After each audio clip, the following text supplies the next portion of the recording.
மற்ற ஆப் மாதிரி இல்லாம தட்சால் ட்ரிப் சிட்டியை தவிர தமிழகம் முழுவதும் எல்லா டவுன்லயும் இருக்கு. லோக்கல்ல மட்டும் இல்லாம ரெண்டல், அவுட் ஸ்டேஷன் ட்ரிப் டியூட்டின்னு எல்லா டவுனுக்கும் போலாம். கீழே டிஸ்கிரிப்ஷன்ல இருக்க லிங்கை கிளிக் பண்ணி தட்சால் ட்ரிப்பை டவுன்லோட் பண்ணி. தமிழ் ஜனம் நேயர்கள் அனைவருக்கும் வணக்கம். நான் உங்கள் ஆர்னிகா கௌதமன். இது வரைக்கும் நிறையா ஷார்ட்ஸ்லாம் நான் பேசி பார்த்துருப்பீங்க. பட் இன்னைக்கு ஒரு புதிய பரிமாணமாக இன்டர்வியூ எடுக்கலான்ட்டு வந்திருக்கேன். கொஞ்சம் நர்வஸாக இருந்தாலும் விஷ் மீ குட் லக். இன்னைக்கு இந்த இன்டர்வியூக்கு நம்மளோட கெஸ்ட்டாக இணைஞ்சிருக்குது Mrs Asharani ma'am, who is a teacher, psychologist and social worker. Welcome ma'am. வணக்கம். அகர முதல எழுத்தெல்லாம் ஆதி பகவன் முதற்றே உலகு. திருவள்ளுவருக்குரிய குரலை சொல்லி என்னுடைய பேச்சை ஆரம்பிக்கிறேன். Okay ma'am. வணக்கம்ப்பா. வணக்கம் மேம். தமிழ்நாடோட அரசு பள்ளி பாடத்திட்டம் வந்துட்டு மற்றதோட கம்பேர் பண்ணுறப்ப ரொம்ப வீக்காக இருக்குது அப்படின்ட்டு சொல்கிறாங்க. இதை பற்றி உங்களோட கருத்து என்ன? அதாவது அவர் என்ன சொல்லியிருக்கார், சமச்சீர் கல்வி தான் எல்லா இன்ஸ்டியூஷனும் ஃபாலோ பண்ணணும்னு சொல்லியிருக்காங்க.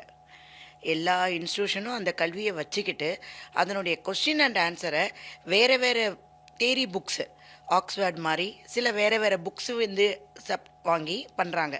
ஆனால் அரசு பள்ளியில் அதுக்கு வந்து மெனக்கெடுறதில்லை. அதில் என்ன கொஸ்டின் இருக்கோ டைரக்ட் டு த ஆன்சர்ன்னு கேட்குறாங்க. அதனால் அந்த பிள்ளைங்களுடைய கல்வித்தரம் குறைந்த மாதிரி இருக்குது. அதுலேயும் எத்தனையோ விஞ்ஞானிகள், வருங்கால வழக்கறிஞர்கள், காவல்துறையினர், அனைத்து மருத்துவர்கள் எத்தனையோ பேர் இருக்காங்க. ஆனால் அவங்களுக்கு ஏற்ற மாதிரி அவங்களுடைய மூளைக்கு ஏற்ற தீனிகள் அங்கு போடப்படவில்லை. Okay ma'am. இந்த மும்மொழி கல்விக் கொள்கை மூலியமா சென்ட்ரல் கவர்மெண்ட் வந்து ஸ்கூல்ஸ்லாம் ஹிந்தியை வந்துட்டு திணிக்கிறதுக்கு முயற்சிக்கிறாங்க அப்படின்ட்டு ஆஃபன் வந்துட்டு இப்போ தமிழ்நாடு கவர்மெண்ட் வந்துட்டு அக்யூஸ் பண்ணிகிட்டே இருக்காங்க. இதை பற்றி உங்களோட கருத்து என்ன? மும்மொழி கொள்கை என்றால் என்ன? அவங்க வந்து இந்தி திணிக்கிறேன்னு சொல்லலை. இங்கிலீஷ் மாதிரி அந்த நாட்டுடைய அதாவது நம்ம ஸ்டேட்டுடைய என்ன கல்வியோ அதை சேர்த்து படிங்கன்னு சொல்கிறாங்க. அது தமிழாக இருக்கட்டும், தெலுங்காக இருக்கட்டும், கன்னடமாக இருக்கட்டும், மலையாளமாக இருக்கட்டும். இன்னொன்று இந்தின்றது நம்ம கும்மிடி பூட்டி தாண்டோன்னு எல்லா ஸ்டேட்ஸ்லேயும் யூஸ் பண்ணுற மொழி. அது ஒன்றும் சேர்ந்து தான். ஒன்றும் இல்லை, நம்ம அரசாங்கம் வந்து வேண்டாம் வேண்டாம் தடையிட்டிருக்காங்க. அவங்க சொந்தமாக நடத்தக்கூடிய பள்ளிகள், அவர்களுடைய உறவினர்கள் நடத்தக்கூடிய சிபிஎஸ்சி பள்ளிகள் அனைத்திலும் இந்தி என்றது கட்டாய பாடம். நம்பர் 1. அங்கே யார் தமிழ் பேசினாலும் 100 ரூபாய் ஃபைன். அப்போது அவங்களுக்கு கிடைக்கக்கூடிய எல்லாமே ஏன் அரசு பள்ளியில் குழந்தைங்களுக்கு கிடைக்கக்கூடாது? முட்டாளாக இருக்கணும் நினைக்கிறாங்களா? ஒரு பெரிய கொஸ்டின் மார்க். மக்களுக்கு ஹிந்தி படிக்கிறதுனால என்ன இல்லாமல் போக போகுது? அன்றைக்கி அவங்க சொன்னாங்க, அதாவது ஹிந்தி எதிர்த்து போராட்டன்றது காங்கிரஸ் பீரியடில் வந்தது. எல்லாருமே பராசக்தி படம் பார்த்துருக்காங்க. அப்போ வந்தது தான் அதெல்லாம். அது உண்மையான நிலவரம். ஆனால் இப்போன்றது எல்லாரும் ஃபாரினுக்கு போகிறாங்க, எல்லா ஸ்டேட்லேயும் பணியாற்றுறாங்க. அப்போ இன்னொரு கல்வி தெரிஞ்சுக்கிறது தப்பு இல்லையே. கால் சென்டரில் வேலைக்கு போகிற பிள்ளைங்களுக்கு இன்டர்வியூவில் முதல்ல கேட்கக்கூடிய கேள்வியே, அம்மா உனக்கு எத்தனை மொழிகள் தெரியும்? நாட் ஓன்லி கால் சென்டர், எல்லா இன்ஸ்டியூட் போனாலும் அங்கே எல்லா இண்டஸ்ட்ரியில் வேலை பார்த்தாலும் உங்களுக்கு எத்தனை மொழிகள் தெரியும்? அந்த கொஸ்டின் ஒன்று இருக்குது. ஏன் அப்படி கேட்குறாங்க? ஒரு எக்ஸ்ட்ரா மொழி தெரிஞ்சால் கம்யூனிகேஷன் நல்லாயிருக்கும்.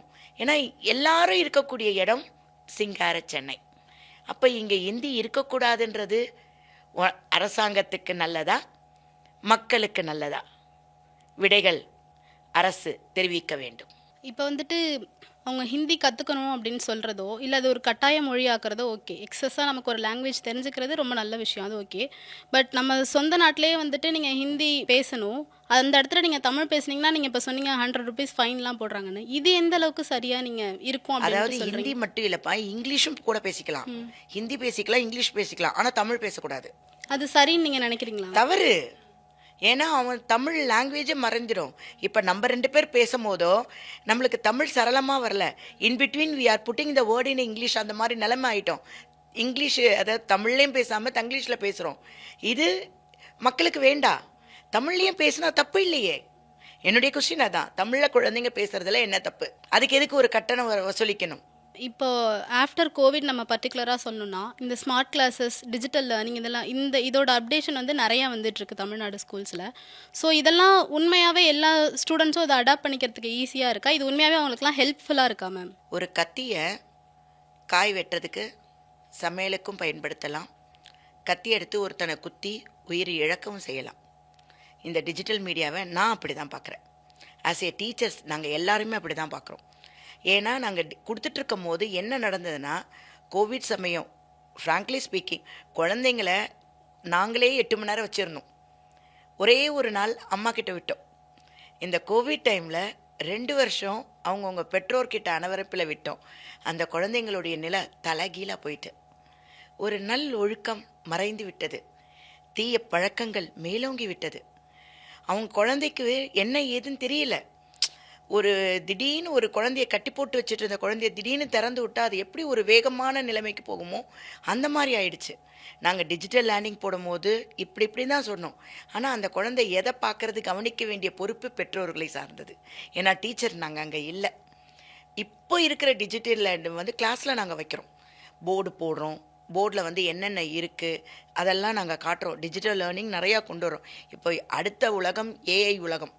அதுக்கு மாணவர்களை நாங்கள் வந்து திரட்டி அவனுடைய மூளை வந்து வளர்ச்சிக்குரியதாக பார்த்துக்கிறோம். அது நாங்கள் கிளாஸில் வந்து மற்ற விஷயங்களை அவன் பார்க்கக்கூடிய சந்தர்ப்பம் அவனுக்கு கிடையாது. ஆனால் வீட்டில் அவன் அதை நோக்கும் போது, வீட்டில் அதை செய்யும் போது பெற்றோர்கள் கவனத்துக்கு எடுப்படணும். ஏன்னா அது குழந்தை. அந்த குழந்தைய டிஜிட்டலில் பார்க்குதோ ஃபோனில் பார்க்குதோ, ஒரு டைனிங் ஹால் எல்லாரும் நம்ம நடமாடக்கூடிய இடத்துல வச்சுருந்தோம்னா குழந்தை அது ஒன்றும் பிரச்சனை இல்லை. பெரிய பிரச்சனை என்னென்னா, குழந்தை அது படிக்கிறதுக்கோ இதோ யூஸ் பண்ணும்போது இவங்களுக்கு பக்கத்தில் ஒரு சீரியல் ஓடிட்டுருக்கலாம், இல்லை இவங்களுடைய பொழுதுபோக்கு ஏதாவது ஓடிட்டுருக்கலாம். அந்த கவன சிதறல்னால குழந்தைய வந்து டிஸ்டர்ப் ஆகுது. நீ உள்ளே போய் படி. இல்லை குழந்தையே சொல்லும், அம்மா நீங்கள் இதெல்லாம் பார்க்குறீங்க, எனக்கு ஒரே சவுண்டாக இருக்குது, நான் உள்ளே போகிறேன். அப்போ குழந்தை என்ன செய்கிறது நம்மளுக்கு தெரியாமல் போகுது. அதுக்கு அந்த குழந்தைக்கு ஏற்ற மாதிரி நம்ம மாதிரி குழந்தை கூடயே உட்காரும் போது இது நிறைய பேரண்ட்ஸ் ஃபாலோ பண்ணுறாங்க. அவங்க குழந்தைங்கள்லாம் நல்லா தான் இருக்குது. ஒரு சில பேர், அதுவும் இப்போ காலகட்டம் மாறிட்டு வருது. ஏன்னா குழந்தைங்க எங்ககிட்ட தானே இருக்குது. திருப்பி எங்கள் குழந்தைங்கள நாங்கள் எங்கள் வடிவத்துக்கு எடுத்து வந்துட்டுருக்கோம். ஆனால் அந்த மாறின நடுவில் கொஞ்சம் பக்கத்தை காணுன்ற மாதிரி அவங்கள எடுக்கிறது ரொம்ப சிரமமாக இருக்குது. பெரிய சிரமத்துக்கு நடுவில் ஆசிரியராகிய நாங்கள். ஓகே, இப்போ நீங்கள் டீச்சர்ஸ் வந்துட்டு ஸ்டூடெண்ட்ஸை ஹேண்டில் பண்ணுறதுல என்னென்ன சேலஞ்சஸ்லாம் நீங்கள் ஃபேஸ் பண்ணிகிட்ருக்கீங்க மேம்? அதாவதுமா, உங்கள் அம்மா எப்படி உங்களுக்கு ஸ்கூலில் விடும் போது சொன்னாங்களோ தெரியாது. 80s 90s கூட, ஏன்னா நான் என் பிள்ளைங்களை விடும் போதும், எங்கள் அம்மா என்ன பிள்ளைங்களை ஸ்கூலில் விடும் போதும், என் பிள்ளை கண்ணை மட்டும் விட்டுருங்க, என் பிள்ளை நல்லவனாக வரணும், அவன் நல்லா படிக்கணும், நீங்கள் எது செஞ்சாலும் நாங்கள் கேட்க மாட்டோம் அப்படின்னு சொன்னவங்க தான் நாங்கள். ஆனால் இப்போது அந்த குழந்தைய, hey what you are doing madam, your tone is changed ma'am. அதை குழந்தை வந்து ரொம்ப பயந்து நைட்டு அலறா மேம்ன்றாங்க. அடிக்கக்கூடாது, திட்டக்கூடாது, அவனுக்கு எந்த பனிஷ்மெண்ட்டுன்றது வேறு. அந்த காலத்தில் பெஞ்சில் நிற்க வைப்பாங்க, கையை தூக்கி நிற்க வைப்பாங்க, அதுவும் செய்யக்கூடாது. தோப்புக்கரணன்றது ஒரு பெரிய குட் எக்ஸசைஸு, அதுவும் போடக்கூடாது. எதுவுமே செய்யாமல் ஆனால் குழந்தைங்களை நாங்கள் படிக்க வைக்கணும். அவன் படிக்கவே மாட்டான், அவனுடைய கவனச்சிதறல் எங்கேயோ இருக்கும், அவனை கூட்டு வரணும். ஏன்னா அவன் நைட்டெல்லாம் தூங்கியிருக்க மாட்டான், காலையில் தூங்குவான். அவனை விழிக்க வைக்கணும், அவனை படிக்க வைக்கணும். அவனுக்கு எக்ஸ்ட்ரா கிளாஸ் எது போட்டு எந்த சொல்லி கொடுத்தாலும் அவனுடைய நினப்பு இங்கே இல்லை. அவன் ஏதோ எடுத்துக்கிறான், அவனை மறக்கிறதுக்கு ஏதோ எடுக்கிறான். அதனுடைய விளைவுகள், அவனுடைய தாக்கம் அவன் உடம்புல இருக்கும். அப்படி இருக்கணும்னே எடுத்துகிட்டு வரணும். 5 வயசு குழந்தையுமே திட்டக்கூடாது, 14 வயசு +2 பிள்ளைங்களை, 16 வயசு பிள்ளைங்களையும் திட்டக்கூடாது. ஆனால் படிக்க வைக்கணும், மார்க்கு கொடுக்கணும். அதுக்கு அரசு வந்து எங்களுக்கு போடுற ப்ரெஷர் ரொம்ப ஜாஸ்தி. அதாவது நாங்கள் ஸ்கூலுக்கு வர்றதும் வந்து காலையில் 7:30 மணிக்கெல்லாம் வந்தோம்னா நைட்டு 8 மணிக்கு வீட்டுக்கு போகிற நிலைமையில் டீச்சர்ஸ்லாம் நாங்கள் இருக்கோம். எங்களுக்குன்னு ஒரு குடும்பம் இருக்கான்னு அது தெரியாது. உடம்பும் முடியல, காலையில் ஃபோன் பண்ணி லீவ் சொன்னால் ஸ்கூலில் இருக்க அட்மின் ஒத்துக்கிறது கிடையாது, நீங்கள் வந்து தான் ஆகணும். அதாவது எங்களுக்கு மாதாந்திர விடுப்புகள் இருந்தாலும் அந்த விடுப்புகள் எங்களுக்கு தேவைப்படும் போது எடுக்க முடியாது. விடுப்பு எடுக்கணும்ன்ட்டு எழுதி கொடுத்தாலும் 1008 கொஸ்டின் கேட்டு தான் விடுப்பு கொடுப்பாங்க. அப்போ இந்த மாதிரி ஒரு ப்ரெஷரிஸ்ட் ரொம்ப இருக்கும். ஒவ்வொரு நாளும் ஒரு அடுப்பு மேலே நிற்கிற மாதிரி இருக்குது. இன்றைக்கி அந்த குழந்தை நல்லா படிக்கணும், அவங்கக்குள்ளேயும் சண்டை போட்டுக்கூடாது. அவங்க சண்டை போடும் போது நாங்கள் கேட்கக்கூடாது. அவங்க பேக்கில் ஏதாவது கொண்டு வந்திருக்கானா செக் பண்ணக்கூடாது. பேரண்ட்ஸ் வந்து ரொம்ப, அதாவது அவங்க பிள்ளைங்க மேலே வந்து பாசம் இருக்கலாம், அது எதுக்காக டீச்சர் சொல்கிறாங்கன்றது புரிஞ்சுக்கணும். ஏன்னா அவங்க இப்போ முன்னாடி காலத்தில் 4 குழந்தை 6 குழந்தை 2 குழந்தை கூட இருந்து, இப்போ ஒரு குழந்தைன்றனால அந்த குழந்தைங்களுக்கு ஓவராக செல்லம் கொடுத்து குழந்தைங்களை கெடுக்கிறார்கள். நாளைக்கு அந்த வருங்கால தள்ளீர் எப்படி இருக்கும்ன்றது எங்களுக்கு கொஸ்டின் மார்க். அப்போ நாங்கள் என்ன செய்வோம்? படித்தா படிக்கலன்னா விட்டுடுவோம்ல. அது கைமீறி போகிற நிலைமையே இருக்குது. இப்போ உங்களுக்கு எல்லா சைட்லேருந்தும் உங்களுக்கு ப்ரெஷர் வரப்போ சொல்லணும்னா கவர்மெண்ட் சைட்லேருந்து, பேரண்ட்ஸ் சைட்லேருந்து, இப்போ உள்ள ஸ்டூடெண்ட்ஸ் கூட வந்துட்டு டீச்சர்ஸை எதிர்த்து பேசுகிறதுக்கோ எதுக்குமே பயப்பட மாட்டாங்க, தயங்க மாட்டாங்க, ஈஸியாக அவங்க கொஷின் பண்ணிட்டு போயிடுறாங்க. ஸோ இதெல்லாமும் தாண்டி அந்த குழந்தைங்களை படிக்க வைக்கிறதுக்கும் ஒரு நல்வழிப்படுத்துறதுக்கும் நீங்கள் என்னென்ன டாக்டிக்ஸ்லாம் யூஸ் பண்ணுறீங்க? எப்படி அவங்கள்ட்ட நீங்கள் அதை ஹேண்டில் பண்ணுறீங்க? இப்போ பசங்க கிட்ட பேசுகிற விதம் ஃப்ரெண்ட்லியாக பேச வேண்டியது இருக்குது. ஒரு ஃப்ரெண்ட்லியாக பேசி அவனை படிக்க வச்சாலும் அவன் என்னதான் நமக்கு கோபம் வந்தாலும் கோவப்பட முடியாதவன். அதாவது திரும்பி போர்டில் எழுத முடியலம்மா, அவர்களுடைய பார்வைகள் அந்த மாதிரி இருக்குது. குழந்தைன்னு நினைக்கிறோம் அது. ஏன்னா அவனே நான் சொல்ல முடியாது, அந்த சமுதாயம் அவனை மாற்றி விட்டது. அப்படி தான் நான் சொல்லுவேன். அந்த குழந்தை பெண் குழந்தையாக இருக்கட்டும் ஆண் குழந்தையாக இருக்கட்டும், எவ்வளோதான் நம்ம ஃப்ரெண்ட்லியாக பேசினாலும் ஒரு அளவுக்கு மீறி உள்ளே போக முடியல. பேரண்ட்ஸே வந்து கொஷின் கேட்குறாங்க, என் குழந்தைகிட்ட எப்படி இருக்கீங்க, நீங்கள் ஏன் பேசுனீங்க, என் குழந்தை மனதளவில். அதாவது 1ஆம் கிளாஸ் குழந்தைக்குடைய பேரண்ட்ஸ் சொல்லுங்க, என் குழந்தை ரொம்ப ஸ்ட்ரெஸ்ஸில் இருக்காங்கன்னு. அந்த வேர்டே எனக்கு புரியல. குழந்தைங்க சொல்கிற வேர்டு 2 வேர்டு. ஒரு 3ஆம் கிளாஸ் குழந்தை சொன்னது சொல்கிறேன், madam I am crush with bye not in a love ma'am. எனக்கு ஒரு சர்ப்ரைஸாக இருந்தது. எனக்கு ஃபஸ்ட்டு புரியல, ஃப்ராங்க்லி ஸ்பீக்கிங் எனக்கு புரியல. நான் சொல்கிறது இது ஒரு 6 வருஷத்துக்கு முன்னாடி. எனக்கு புரியல. நான் யோசிச்சுட்டு திருப்பி கேட்குறேன், what is the meaning of the crush and love ma'am? Ma'am you don't know அப்படின்னு. ஆமாம் எனக்கு தெரியலடா, சொல்லு. க்ரஷ்னா கிஸ் பண்ணிக்க மாட்டாங்க, கல்யாணம் பண்ணிக்க மாட்டாங்க மேம். லவ்னா கிஸ் பண்ணிப்பாங்க, கல்யாணம் பண்ணிப்பாங்க. ஒரு 3ஆம் கிளாஸ் கொடுத்த எனக்கு உண்மையாக அழறதா சிரிக்கிறதா தெரியல. நாடு எதை நோக்கி போயிட்டுருக்குன்னு தெரியல. அப்போது க்ரஷ்ஷு லவ். இப்போது ஒரு 5ஆம் கிளாஸ் பையன், madam she is the bestie for me. பெஸ்டினா மேடம் எல்லாமே மேம், ஆனால் நாங்கள் கல்யாணம்லாம் பண்ணிக்க மாட்டோம். அதாவது ஒரு 3ஆம் கிளாஸ் 5ஆம் கிளாஸுக்கே கல்யாணன்றது வேர்டு ஜாஸ்தி இருக்குது. நாங்கள் இருந்த காலத்தில் லவ் சீன் வந்தால் எந்திரிச்சு போயிடுவோம். அந்த லவ்ன்ற வார்த்தை வந்தால் அது ஒரு பெரிய மகத்தான தப்பு. 4 பக்கம் இருந்து பார்வை வரும், அப்படியே ஈட்டி மாதிரி, ஓகே நம்ம தப்பு பண்ணிட்டோம், அப்படியே நகர்ந்து போயிடும். இப்போ நார்மலாக சீரியலில் டிஸ்கஸ் பண்ணுறாங்க. அதாவது ஒரு கிராண்ட் சைல்டும் ஒரு கிராண்ட்மாவுமே, நேற்று அவன் டைவர்ஸ் பண்ணிட்டான்ல, அவங்க இன்றைக்கி லவ் பண்ணுறாங்க வேறு பொண்ணோட. இது ஒரு காமன் இதுவாகிடுச்சு. அப்போது சீரியல்லேருந்து எல்லாமே இருக்குது. குழந்தைங்களுக்கு எல்லாம் தெரியணும்னு நினைக்கிற பேரண்ட்ஸு ஓகே தான், கொஞ்சம் நல்வழிப்படுங்க. இன்னொன்று மெயினாமா பாடத்திட்டங்களில் கொஞ்சம் சேஞ்ச் வரணும்னா என்னுடைய அபிப்பிராயம் என்னென்னா, நாங்கள் படிக்கிற காலத்தில் 80s 90ஸ்லாம் மாரல் சயின்ஸுன்னு ஒரு பாடம் இருக்கும். ஃபஸ்ட்டு பீரியடே அதுதான், நல்லொழுக்கம்னு சொல்லுவாங்க. நான் கிறிஸ்டின் மிஷனில் தான் படித்தேன். அப்போ நான் மாரல் சயின்ஸ் பீரியடில் அவங்க ப்ரே பண்ண போயிடுவாங்க. ஃபாதர் வந்து அவங்களுக்கு ஒரு ஸ்பீச் கொடுத்துட்ருப்பார். அப்போ தோஸ் ஆர் ஹிந்து பீப்புளுக்கெல்லாம் நல்லொழுக்கம்னு கிளாஸ் வரும். அங்கே வந்து ராமாயணம் என்ன, மகாபாரதம்னா என்ன, ராமர் என்ன சொன்னார், அந்த மாதிரி வருது. இப்போ பிள்ளைங்களுக்கு எதுவுமே தெரியலையே, ராமாயணம் மகாபாரதம். அப்போது ஒரு நல்ல ஒழுக்கம் தீய ஒழுக்கம் தெரியல. இப்போ நம்ம குட் டச் பேட் டச் எப்படி சொல்லி கொடுக்குறோமோ, சின்ன வயசுலேருந்தே குழந்தைங்களுக்கு நல்லொழுக்கம் தீய பழக்கங்களை சொல்லி கொடுக்கணும். அப்போ தான் குழந்தைங்க வளரும் போது சரியாக வளரும். ஆண் பிள்ளைங்க கிட்ட சொல்லி கொடுக்கும் போதே பெண் பிள்ளைய அடிக்கக்கூடாது, ஷீ இஸ் ஈக்குவல். வீட்டில் வேலை செய்கிறதுலேருந்து எல்லாமே நம்ம எல்லாம் நார்மல், எல்லாரும் ஈக்குவல். நாங்கள் கிளாஸில் சொல்லி கொடுக்கறது, அம்மாவுக்கு காலையில் எழுந்திரிச்சு நான் கேட்குற கொஸ்டின், அம்மாவுக்கு காலையில் எழுந்திரிச்சு என்ன வேலையெல்லாம் பார்த்தீங்க பிள்ளைகளா, என்ன ஒர்க் பார்த்தீங்க, அம்மாவுக்கு இந்த ஹெல்ப் பண்ணோம். ஒரு குழந்தை சொல்லுது, எங்கள் அப்பா சொன்னார் மேடம் அதெல்லாம் கேர்ள்ஸ் ஒர்க்கா. அப்போ வீட்டிலேயே கேர்ள்ஸ் ஒர்க் எது பாய்ஸ் ஒர்க் எதுன்னு பிரித்து வச்சா அந்த குழந்தை அந்த பெண் குழந்தைய துன்புறுத்த தான் செய்யும்.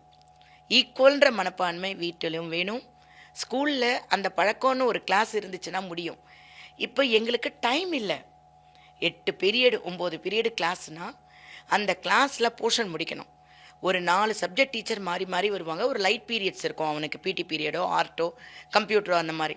அப்போ அந்த 4 பீரியடுக்குள்ளே அவனுக்கு போர்ஷன் முடிக்கணும், அவனுக்கு ரிவிஷன் கொடுக்கணும், நோட் புக் செக் பண்ணணும், கரெக்ஷன் பண்ணணும்.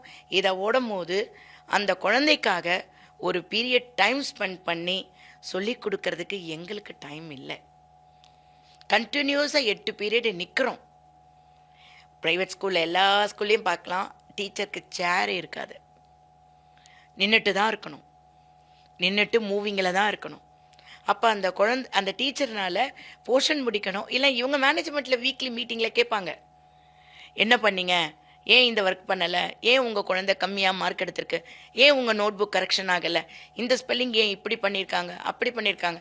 அப்போ இதெல்லாம் பண்ணும்போது டீச்சர் அவங்களுடைய வேலையை பார்ப்பாங்களா, குழந்தைக்கு கொடுக்கக்கூடிய நல்ல ஒழுக்கத்தை பார்ப்பாங்களா? ஏன்னா டீச்சருக்கு ரொம்ப மென்டல் டார்ச்சர் அண்ட் ப்ரெஷர் இருக்கனால தான் அவங்களால குழந்தைக்கு போக முடியல. ஆனால் அது ஒரு கட்டாய பாடமாக்கப்பட்டால், அதற்குரிய நேரங்கள் ஒதுக்கப்பட்டால் அதனுடைய விளைவுகள் நல்ல மாற்றங்களை கொடுக்கும். ஸோ நீங்கள் இந்த மாரல் கிளாஸஸ் இந்த மாதிரி எக்ஸஸ் கிளாஸஸ்லாம் இல்லாமல் 8 ஹவர்ஸோ இல்லை ஒரு 9 ஹவர்ஸோ வந்துட்டு நீங்கள் இப்படியே ஜஸ்ட் வந்து towards the portion, towards the mark, இந்த பேசிஸ்லேயே குழந்தைங்கள ரன் பண்ண வைக்கிறதுமே அவங்களுக்கு ஃப்யூச்சரில் எவ்வளோ ஹெல்ப்ஃபுல்லாக இருக்கும் மேம்? ஏன்னா இந்த மாதிரி அவங்களுக்கு ஒரு நல்லது எது கெட்டது எதுன்னு தெரியல. அதை விட அவங்க வெளியில் நல்லதை கற்றுக்கிறத விட கெட்டதை நிறையா கற்றுட்டு வராங்க.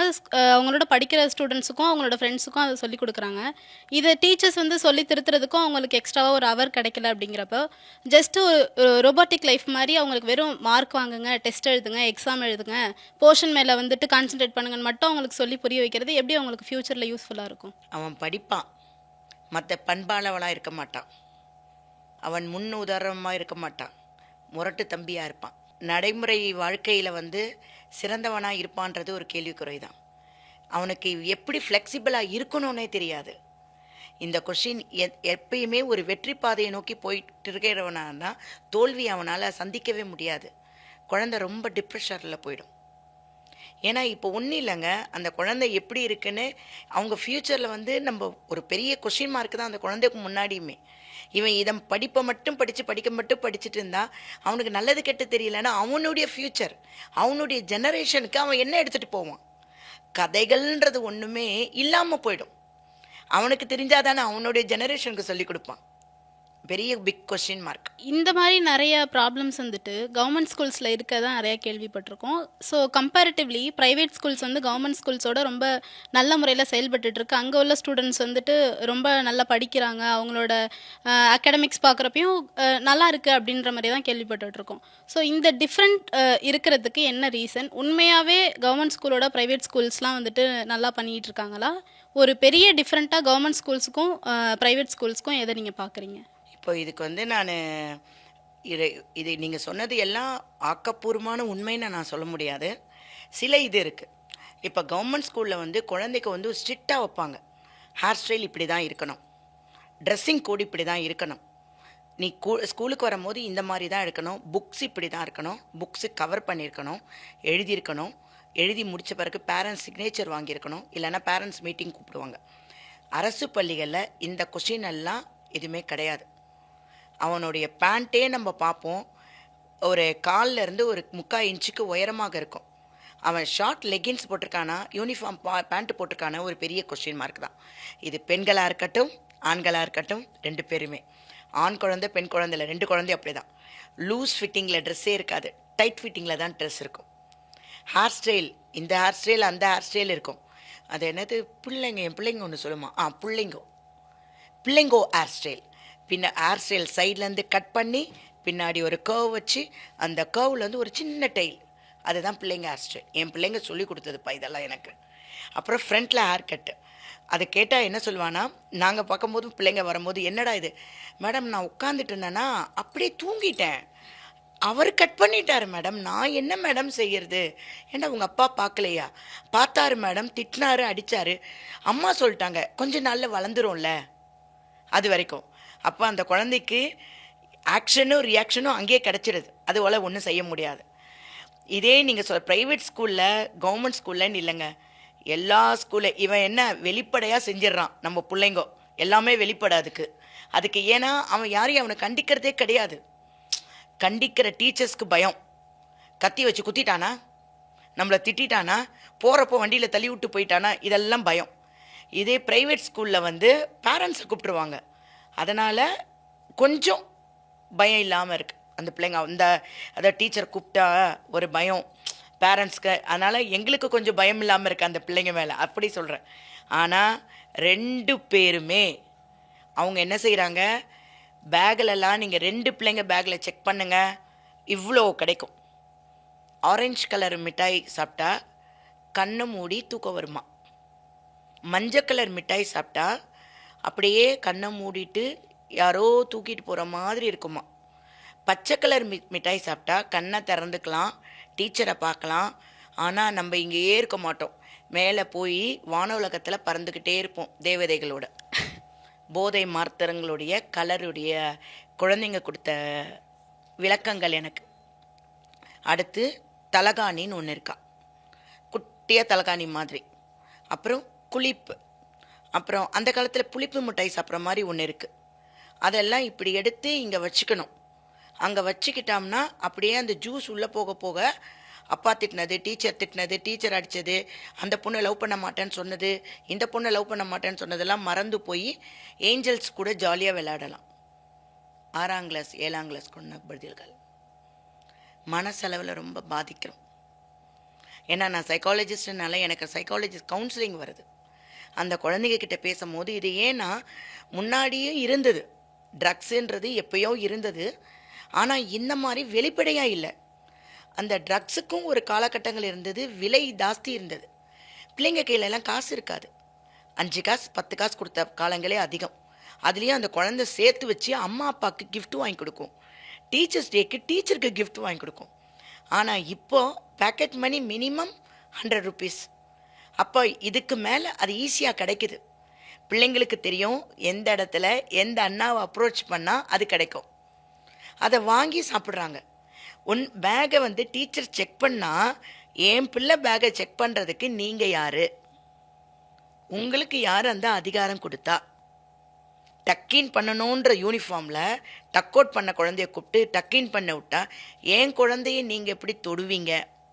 பெண் குழந்தைய ஆண் டீச்சர் தொடுறதுக்கு எப்படி பயப்படுறாங்களோ, கூடாதோ, பயப்படுறாங்கன்றதை விட கூடாதோ, அதே மாதிரி ஆண் பிள்ளைய லேடி டீச்சர் தொடக்கூடாது. அவன் டக் அவுட் பண்ணி இருந்தால் உங்களுக்கு என்ன? அதுக்கு நாங்கள் பார்த்துக்குறோம். இந்த மாதிரி பதில்கள் பெற்றோரிடம் வருகிறது. அப்போ அந்த ஆண் குழந்தையோ அந்த பெண் குழந்தையோ எந்த நிலைமைக்கு போகலாம்? அவங்கனாச்சும் செக் பண்ணணும், நாங்கள் செக் பண்ண வேணாம். பெற்றோர்கள் அவங்கனா செக் பண்ணணும், அவங்களும் செக் பண்ணுறது இல்லை. அவனுக்குன்னு ஒரு தனி, இப்போ எல்லா காலகட்டத்திலையும் எல்லாரும் தனி ரூம் ஒன்று கொடுத்துட்றாங்க. அதனுடைய விளைவு தான் இது. அதே மாதிரி ப்ரைவேட் ஸ்கூலில் இவங்க எல்லாமே நடக்குதுங்க, அது எல்லாமே மறைஞ்சிருக்கு. இன்னொன்று நான் சொல்கிறதுக்கு எனக்கே கஷ்டமாக இருக்குது.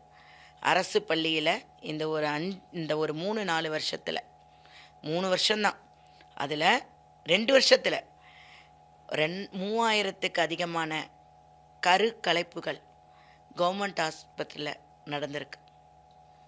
இதை நான் சொல்லிக்கிறதுல வெட்கப்படுறேன், வேதனைப்படுறேன். பெண் குழந்தைகள் எந்த நிலைமைக்கு இருக்காங்கன்றது சொல்கிறேன். இது நடந்ததுன்றது அவங்க பேரண்ட்ஸ்க்கும் தெரியும், அந்த குழந்தைங்களுக்கும் தெரியும். அப்போ இந்த சின்ன வயசில் அவங்க எதுக்கு தள்ளப்படுறாங்க? பெற்றோர்கள் யாரும் வீட்டில் இல்லை, குழந்தை ஸ்கூலுக்கு வரேன்னு சொல்லிட்டு ஸ்கூலுக்கு வராமல் போகிறாங்க. இந்த நிலைமையெல்லாம் இப்படி இருக்கும் போது வருங்காலம் எப்படி இருக்கும்ன்றது ஒரு பெரிய கேள்விக்குறியில் தொங்கிட்டு இருக்கும். எல்லாம் தெரிஞ்சும் எத்தனை ஆசிரியர்கள் இது மாதிரி பேச முன் வராங்க? அதுவே ஒரு பெரிய கொஸ்டின் மார்க் தான். இந்த மாதிரி விஷயங்கள் கேள்விப்படுறப்போ நிறைய பப்ளிக் வந்துட்டு ஒரு ஸ்கூல் மேலேயோ ஒரு கவர்மெண்ட் மேலேயோ ஈஸியாக வந்துட்டு அவங்களோட கொஷின்ஸ் வந்து கேட்டுடுறாங்க, அக்யூஸ் பண்ணிடுறாங்க. ஸோ ஒரு ஸ்கூல்ஸ் மேலே அவங்க வந்து எதிர்பார்க்குற டிக்னிட்டியோ டெக்கோரமோ அந்த ஸ்டூடெண்ட்ஸை வந்துட்டு டீச்சர்ஸ் வந்துட்டு கண்டிக்கணும், அவங்க வந்துட்டு ஸ்ட்ரிக்டாக இது பண்ணாதானே அவங்க சொல்லி கொடுக்குறப்ப தான் அந்த ஸ்டூடெண்ட்ஸுக்கு வந்து புரியும். ஆர்எல்ஸ் பேரண்ட்ஸ் அதை வீட்டில் செய்யணும். ஒன்று பேரண்ட்ஸ் வீட்டில் செய்கிறதில்ல, செய்கிற டீச்சர்ஸையும் வந்துட்டு அவங்க வந்துட்டு கேட்கக்கூடாது, உங்களுக்கு ரைட்ஸ் இல்லைன்னு சொல்கிறாங்க. பட் இவ்வளவு இவங்க பண்ணிவிட்டு பப்ளிக்காக வந்து பேசுகிறப்ப பட் இது எதுவுமே இல்லாமல் எனக்கு ஸ்டூடெண்ட்ஸ்டேருந்து இந்த அவுட்கம் வேணும் அப்படின்னு எக்ஸ்பெக்ட் பண்ணுறது எந்த விதத்தில் நியாயம்? ஸோ அப்போ எந்த வழியில் தான் கொடுக்கணுன்ட்டு பேரண்ட்ஸ் எதிர்பார்க்குறாங்க? நீங்கள் கேட்டதுலேயே கேள்வியிலேயே பதில் இருக்குது. எல்லாத்துக்கும் பின்னாடியும் பேரண்ட்ஸ் தான் இருக்காங்க. இரு மாணவர்கள் மணிகளை பொறுத்த வரைக்கும் இரு கைகளை தட்டினால்தான் ஓசை. அதாவது இப்போ கவுன்சிலிங்குன்னு கொடுக்கறது அந்த குழந்தைங்களை விட பேரண்ட்ஸ் கொடுக்கணும். ஃப்ராங்காம்மா, நாங்கள் இருந்த காலகட்டத்தில் பாட்டி தாத்தா கூட இருந்தாங்கம்மா. பாட்டி தாத்தா இருப்பாங்க, அந்த பாட்டி தாத்தாவுக்கு அம்மா இருப்பாங்க. அப்போ டெய்லி கதை சொல்லுவாங்க. பாட்டி தாத்தா கேட்பாங்க, இது தப்பு, இப்படி நடக்கணும், இப்படி சாப்பிடணும், இப்படி படிக்கணும், இந்த வேலையை செய்யணும்னு சொல்லுவாங்க. இப்போ எத்தனை பேர் வீட்டில் பாட்டி தாத்தாங்கள் இருக்காங்க? தனி குடுத்தனம். அம்மாவே வீட்டில் சோறாக்குறது கிடையாது, சுகி சொமோட்டோ. அவங்களுக்கு நல்வழியும் சொல்லி கொடுக்கறது கிடையாது. அந்த குழந்தைக்கு கண்ணில் எது பார்க்குதோ, ஒரு குழந்தை கெட்ட வார்த்தை பேசுதுன்னா குழந்தை கேட்டதை தான் பேசும். எந்த வழியில் நடத்தாலும் நாங்கள் ஸ்கூலில் சொல்லி கொடுக்கறதுக்கு எங்களுக்கு ஃப்ரீடம் கிடையாது, வீட்டில் சொல்லி கொடுக்கறதுக்கும் உங்களுக்கு டைம் கிடையாது. அப்போ அழிய போகிற உலகத்தில் என் பிள்ளை இருக்கு. நான் ஒவ்வொரு குழந்தைகளையும், ஒவ்வொரு மாணவ மனைவிகளையும் என்னுடைய குழந்தையாக நினச்சி நான் இதை பேசிகிட்டு இருக்கேன். ஏன்னா பெரிய ஒரு கேள்விக்குறிக்கு நடுவில் அந்த குழந்தை இருக்குது. என்ன நல்லொழுக்கம் கிடையாது. அவனுடைய ஏஜ் ஃபேக்டர்ஸ்லாம் இப்போ நீங்கள் வேசார்பாடி, மூலக்குத்திரம், காக்காத்தோப்பு, ஆசீர்வாதபுரம் அங்கெல்லாம் பார்த்தீங்கன்னா 16ஆம் நாள் நினைவு நாள் ஆறுதல் கூட்டம் போடுவாங்க. அதில் முக்கால்வாசி 13-16 வயசு பெண் குழந்தைங்கள், ஆண் குழந்தைங்க ஃபோட்டோ அதில் இருக்குது. திடீர்னு மரணத்துக்குடைய காரணம் என்ன தெரியாது. அந்த ஃபோட்டோ பார்க்குறதே பெரிய கஷ்டமாக இருக்குது. அப்போ வருங்காலத்தில் எப்படி இருக்கும்? நம்ம இப்பயே கலிகாலன்றோம், அது கலிகாலம் +2 தெரியல. இந்த யூசேஜ் ஆஃப் ட்ரக்ஸ் இப்போ வந்துட்டு நாங்கள் படிக்கிறப்பலாம் வந்துட்டு எங்களுக்கு அவ்வளோவா பேக்கெட் மணி கொடுக்க மாட்டாங்க. கொடுக்குற அந்த 10 ருபீஸ் 5 ருபீஸுமே வந்துட்டு இந்த அமௌண்ட்டுக்கு என்ன ஸ்நாக் கிடைக்கும், என்ன ஜூஸ் கிடைக்கும் தான் யோசிப்போம். இப்போ பேக்கெட் மணி அமௌண்ட் நிறையா கிடைச்சாலும் எந்த ப்ரைஸுக்கு எந்த ட்ரக்ஸ் கிடைக்கும், எதை வாங்கினா நம்மளுக்கு எந்த இப்போ நீங்கள் சொன்ன டிஸ்கிரிப்ஷனை வச்சே நான் வந்து கேட்குறேன். ஸோ இந்த அளவுக்கு ஸ்டூடெண்ட்ஸுக்கு ஆக்சஸ் இருக்குது. யாரை வந்து நம்ம ரீச் அவுட் பண்ணால் நம்மளால் எதை வாங்க முடியும், எவ்வளோ டைமில் வாங்க முடியும்ன்ட்டு ஸ்டூடெண்ட்ஸால் கேட்க முடியுது. பட் டீச்சர்ஸோ இல்லை வேறு ப்ரொஃபஷனலில் இருக்க ஒரு ஹையரார்கீஸோ வந்துட்டு அதையே ரீச் அவுட் பண்ண முடியல. ஸ்டூடெண்ட்ஸ் கிடைக்கிற ஆக்சஸ் மற்ற ப்ரொஃபஷனல் இருக்கிறவங்களுக்கு கிடைக்க மாட்டேங்குது. இல்லை கிடைக்காத மாதிரி இருக்காங்களா, எப்படி வந்துட்டு இது நமக்கு? அதாவது இந்த ஏரியாவில் கிடைக்கும்னு எங்களுக்கு தெரியுதுப்பா, அதை யார் கொடுக்குறாங்க, யார் சப்ளை பண்ணுறான்னு நமக்கு தெரியாது. நான் ஒன்றே ஒன்று கேட்குறேன், இவ்வளோ ஈஸியாக ஒரு இடத்துல கிடைக்குதுன்னா அப்போ கவர்மெண்ட்டோ காவல்துறைக்கும் தெரியாமல் இருக்காது. அப்போ அரசாங்கமும் காவல்துறையும் அவர்கள் கையை கட்டிக்கிட்டு இருக்காங்களா? கொஸ்டின் அதுதான். ஏன்னா ஒன்றும் இல்லை, ஒரு சினிமா தேட்டருக்கு போட்டால் அடல்ட் சொல்லின்னு போட்டுருப்பாங்க. இப்போ ரீசெண்டாக விஜயோடைய ஒரு படம் வந்த போது கூட அதுக்கு போட்டாங்க. அதில் எத்தனை குழந்தைங்களும் அந்த போய் படம் பார்த்துருக்காங்க. அது தியேட்டர் அரங்கமும் அலோவ் பண்ணியிருக்கு, அவங்க பேரண்ட்ஸ் கூட வந்திருக்காங்க. பேரண்ட்ஸ் கேட்குற கேள்வி, என் குழந்தைய நான் எங்கே விட்டுட்டு வருவேன்? அப்போது இந்த மாதிரி பேரண்ட்ஸும் இருக்காங்க. இதுக்கு அரசாங்கமும் உடந்தை, அந்த தியேட்டர் ஓனர் உடந்தை, பேரண்ட்ஸ் உடந்தை. இந்த ட்ரக்ஸு கிடைக்கிறதுக்கு அரசாங்கம் உடந்தை, காவல்துறை உடந்தை.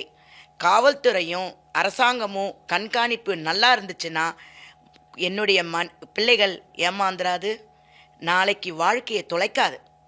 அரசாங்கத்தினுடைய மெத்தனம் ஒரு கண்காணிப்பு இல்லாத நடக்கிறதுனால தான் இதுதான் அதாவது தலைவிரித்தாடுகிறது. ஒவ்வொரு குழந்தை பேக்கில் அவ்வளோ ஈஸியாக கிடைக்குதுன்னா அந்த போலீஸ்காருக்கு கிடைக்காம இருக்காது. ஒரு போலீஸ்காருக்கு அக்யூஸ்ட் யாருன்னு தெரியும், அக்யூஸ்ட் இவன் இல்லை, ஆனால் இவனை அக்யூஸ்ட் ஆக்குவேன்றதும் தெரியும். அதே மாதிரி தான் அரசாங்கமும். அவங்க 2 பேர் அவங்களுடைய நிலையை தவறதுனால விளைவுகள் மாணவ மணிகளுக்கு. இந்த இதெல்லாம் சைடில் இருக்கிறப்போ இப்போ ரீசெண்டாக டிஎன்பிஎஸ்சி எக்ஸாம்ஸே வந்துட்டு அலாட்மெண்ட் வந்துட்டு சென்ட்ரல் அலாட்மெண்ட்டில் நடந்த சில கன்ஃபியூஷன்ஸ்னால போஸ்ட்போன் ஆயிருக்கு அப்படின்னாங்க. ஸோ கவர்மெண்ட் எக்ஸாம்ஸ் கூட ப்ராப்பராக நடத்த முடியலன்றப்போ எஜுகேஷன் சிஸ்டம் பொறுத்த வரைக்கும் கவர்மெண்ட்டோட நிலைமை என்ன இப்போ? அதாவது ஒரு எஜுகேஷன், நீங்கள் சொன்ன மாதிரி ஒரு எஜுகேஷனல் சிஸ்டத்துக்கு அதுக்குரிய கேள்வித்தாள்களை சரிபார்க்கவில்லை, அதுக்கு இடம் அலாட் பண்ண முடியல, அதுக்கு சூப்பர்வைசர் பண்ணுற டீச்சர் அலாட் பண்ண முடியல.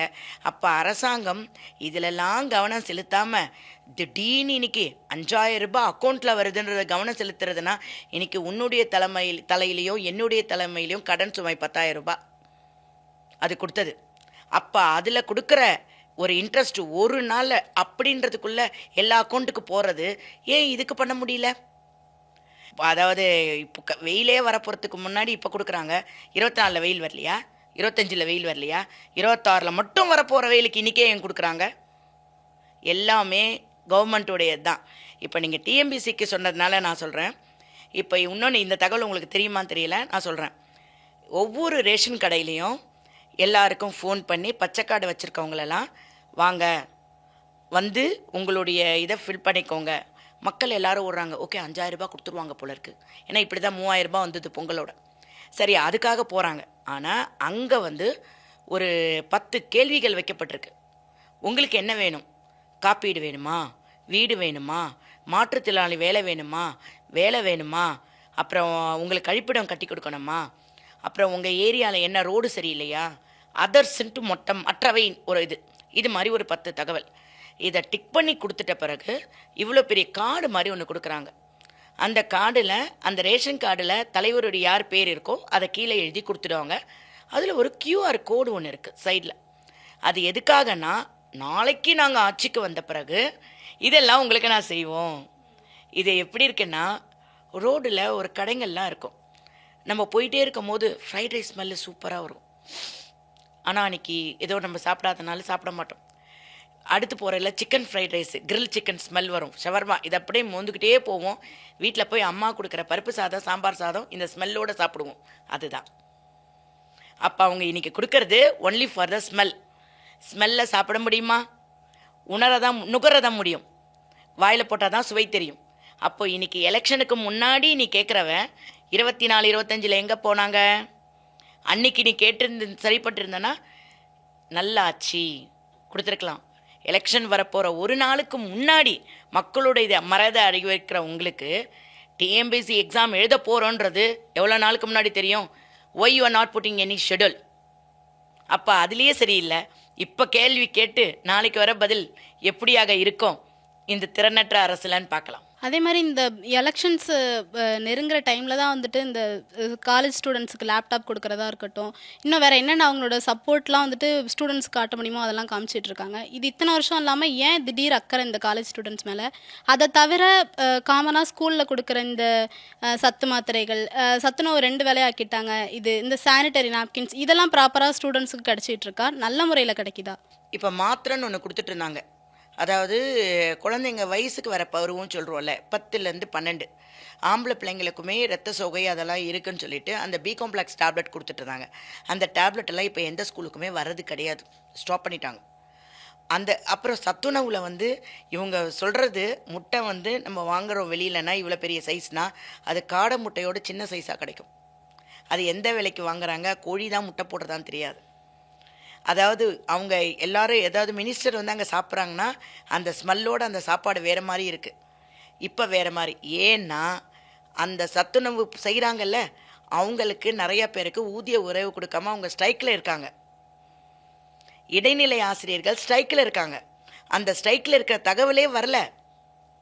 இப்போ ஸ்ட்ரைக் எப்படின்னா, நீங்களும் நானும் பக்கத்து கிளாஸு, நீங்களும் நானும் ஒரே சீனியாரிட்டியில் உள்ளே போயிருப்போம், வேலைக்கு பார்த்துட்ருக்கோம். ஆனால் நான் அவார்டு வாங்கியிருப்பேன், உங்களோட ஏஜில் பெரியவளாக இருப்பேன், உங்களோட சீனியாரிட்டிலையும் பெரியவளாக இருப்பேன். ஆனால் உங்களுக்கு கொடுக்குற ஆப்பர்ச்சுனிட்டி எனக்கு கிடைக்காது.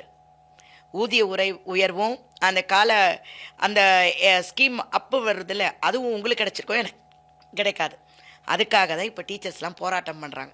அந்த போராட்டம் இன்றைக்கி வரைக்கும் பண்ணிகிட்ருக்காங்க. எங்கேயுமே வெளியில் வரலையே, அந்த போராட்டமே வெளியில் வரலையே. அப்போ இவங்களால என்ன செய்ய முடியும்?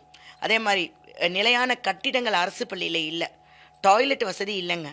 திடீர்னு ஒரு ஸ்கூலில் போய் நீங்கள் டாய்லெட் செக் பண்ணிங்கன்னா நிறையா டாய்லெட் லாக் போட்டிருக்கோம்.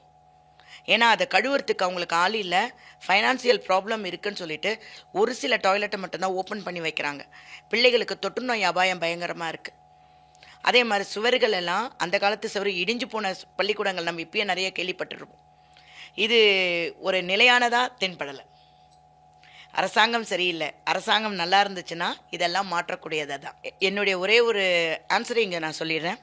இப்போ தமிழ்நாட்டை பொறுத்த வரைக்கும் நீட்டுன்ற ஒரு பெரிய அஸ்திரத்தை வச்சு தான் மக்களை வந்து நீட்டுன்னு சொல்லிட்டு இருக்காங்க.